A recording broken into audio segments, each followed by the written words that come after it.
Praise the Lord listener.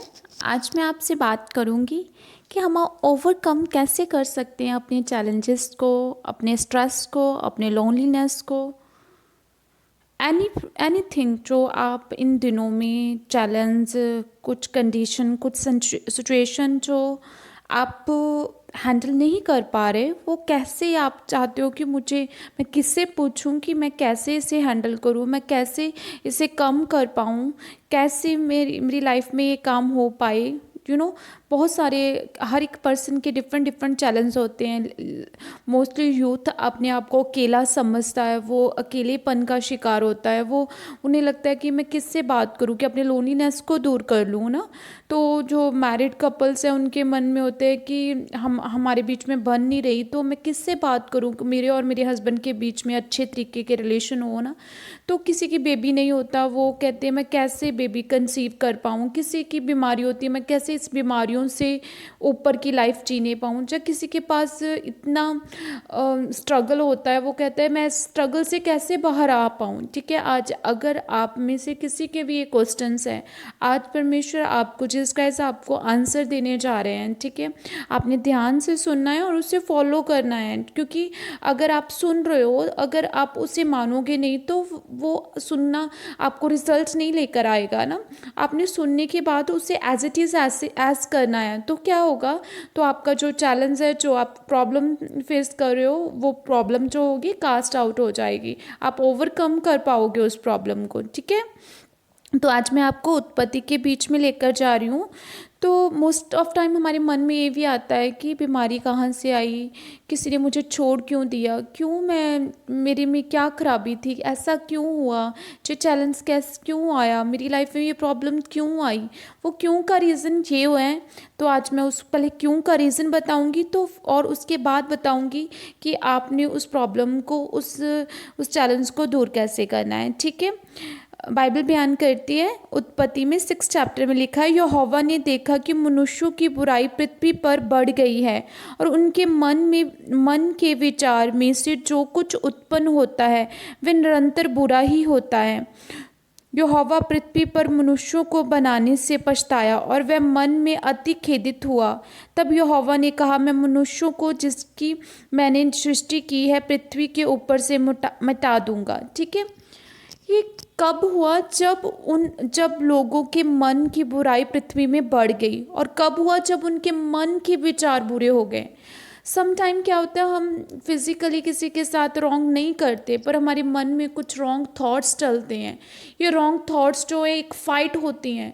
जब ये thought निरंतर आप नहीं भी सोचना चाहते, कुछ बुरा बुरा मन में आता जा रहा है ना, तो दैट टाइम वो टाइम होता है। तो परमेश्वर, फिर क्या होता है, एक एक प्रॉब्लम आपकी लाइफ में आती है। वो रिजल्ट होता है जो बुरे विचार हमने सोचे। अब अगर आप बोलते हो बुरे विचार, मान लो किसी ने आपका रॉन्ग किया, आपने उससे माफ़ नहीं किया, आपके मन में वो ही चलता रहा कि इसने मेरे साथ ऐसा किया, वो बुरे विचार हो गए। सम टाइम क्या होता है कि आपने आपने आपने अच्छा भी नहीं किया और आपको गिल्टी महसूस हो रही है, आप वो गिल्टी को लेकर बैठ के वो गिल्टी की बात सोची, अरे वो बुरा हो गया ना। अगर कुछ भी किसी की चुगली हो गई, मन में सोचा कि मैं उसको ये बताऊंगी, वो तेरे बारे ऐसे बात कर रही है ना, तो ये क्या है, ये सब बातें जो है वो मन के बुरे विचार हैं। किसी के विषय में हम जब बुरा सोच भी लेते हैं ना, तो that is the reason, that is the root of your problem ना, वो ही समस्या की रीज़न होता है। दैट अगर एक इंसान सारा दिन सोचता रहे कि मैं कैसे चंगा हूँगा, मैं कैसे, उसकी हड्डियाँ खुरना शुरू हो जाएंगी। क्यों? क्योंकि वो स्ट्रेस ले रहा है उस चीज़ का, वो डिप्रेस्ड हो रहा है। एक पर्सन है, वो अकेला है, वो सोची जा रहा है मैं क्या करूँ क्या करूँ, बुरा ही सोच रहा है, मैं अकेला हूँ, मुझे कोई समझ नहीं सकता, मुझे किसी का साथ नहीं चाहिए। ऐसा क्या है, उसके मन में बुरे विचार चल रहे हैं। अगर ऐसी बातें आपके मन में चल रही है, तो आपको डिलीवरेंस की ज़रूरत है।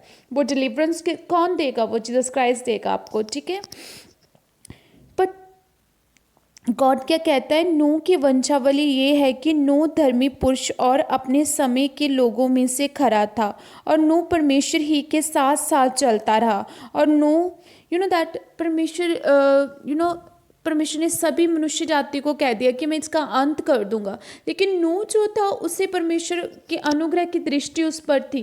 परमेश्वर, क्योंकि वो उसके साथ खरा चल रहा था, वो उसके साथ अच्छा चल रहा था। अगर आप यहोवा पिता के साथ, अगर आप गॉड के साथ अच्छा चलना शुरू कर दो, तो आपके मन में बुरे विचार स्टॉप हो जाएंगे। अगर आप अच्छी रीति से टाइम देना गॉड को शुरू कर दो, वो रॉन्ग थॉट्स जो हैं वो स्टॉप हो जाएंगे। फिर क्या होगा, गॉड के अनुग्रह आप कर आएगा, और जो चैलेंज, जो सैटन आपको तंग कराए बीमारी से, टेंशन से, डिप्रेशन से, वो डिप्रेशन आपसे दूर हो जाएगा। ठीक है, तो क्या करना है, नूह के न्याय हमें खरा बनने की ज़रूरत है, परमेश्वर के साथ चलने की ज़रूरत है ना। You know that. फिर क्या होता है, मैं आपको शॉर्टकट में ये बताऊंगी। फिर क्या होता है, परमेश्वर ने उसे नूह से बोला कि देख, मैं सभी जो चाहती है उसे तो नाश कर दूंगा, लेकिन तुझे गोपर वृक्ष की लकड़ी का एक जहाज बनाना पड़ेगा। परमेश्वर ने कहा गोपर की लकड़ी का तुझे एक जहाज बनाना पड़ेगा। You know that. क्या आपको क्या लगता है कि जो जहाज नूह ने बनाना था, जो परमेश्वर से उसने सुना तो उसने बनाना, क्या वो इजी होगा? उतनी इतनी जो उसकी वुड थी, जो लकड़ी थी इकट्ठा करना, क्या इजी होगा? कितनी उन्होंने कितने औजार पहले इकट्ठे किए होंगे, फिर अपनी पूरी फैमिली को उस चीज़ में लगाया होगा, फिर जाकर वो जो लकड़ियाँ लेकर आई गई होगी, दरख्त काटे गए होंगे, गोबर की लकड़ी बोली गई थी। परमेश्वर ने और इंस्ट्रक्शन दी थी कि 3 भाग बनाने हैं, बोट के ऊपर का भाग बनाना है, नर और हर जीव जंतु जो है वो 2-2 नर और नारी लेनी है। क्या आपको क्या लगता है, क्या हाथी को पकड़ना इजी होगा, जंगल में से खींच कर लेकर आना और बोट में चढ़ाना? क्या स्नेक को पकड़ना इजी होगा, दोनों जन को? क्या हर एक जीव को पकड़ना इजी होगा? नहीं, उन्होंने मेहनत की उन कामों को बटोरने के लिए, और उसके बाद बटोरने के बाद उन्होंने जहाज़ बनाया, और जैसे ही परमेश्वर ने उन्हें कहा उन्होंने as it is as follow किया, तब जाकर वो अपने घराने और उन जीव जंतुओं के साथ बच पाया। तो लेकिन आज आपका क्या काम है? आप कहते हैं कि मैं स्ट्रेस से बाहर आना चाहता हूँ, मैं लोनीनेस से बाहर आना चाहता हूँ, मैं चाहती हूँ मेरा बच्चा हो, मैं चाहता हूँ, पर क्या आपने क्या स्टेप लिए? आप कितनी बार दूसरों का भला करने के लिए स्टेप उठा रहे हो? कितनी बार आप दूसरों के लिए हेल्प कर रहे हो? कितनी बार आपने प्रार्थना दूसरों के लिए की? कितनी बार आपने खोजा कि ऐसे पर्सन को जिसे ज़रूरत है परमेश्वर के वचन की, मैं उन्हें देख कर आऊँ ना? जब आप दूसरों के लिए स्टेप उठाने शुरू कर दोगे, दैट, जब नूह ने सब दूसरे जीव जंतुओं को इकट्ठा करना शुरू किया, परमेश्वर ने उसके घराने के साथ उसे भी बचाया। दैट एक नई वंशावली नूह से स्टार्ट हुई, एक न्यू बिगनिंग स्टार्ट हुई। ऐसे ही आज परमेश्वर आपसे करना चाहता है। परमेश्वर आपकी लाइफ में न्यू बिगनिंग करना चाहता है। परमेश्वर चाहता है आपकी लाइफ को टर्न अराउंड करना, पर परमेश्वर चाहता है, जैसे परमेश्वर ने उसे इंस्ट्रक्शन दी कि गोबर की लकड़ी बना, आज परमेश्वर आपको इंस्ट्रक्शन देता है। अगर स्ट्रेस से बाहर आना चाहते हो तो डे नाइट की फास्टिंग में जाओ।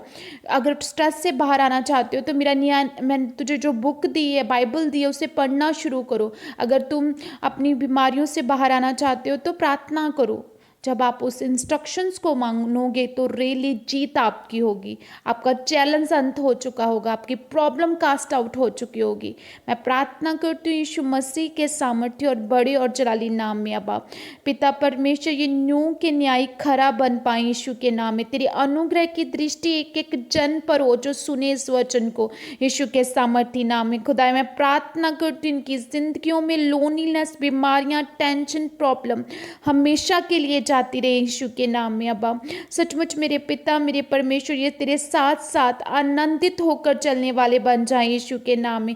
ये सीरियस स्टेप उठाने पाए यीशु के नाम में। शैतान की योजनाएं इनकी लाइफ से कास्ट आउट हो by fire, by authority, in Jesus name, amen. Praise the Lord.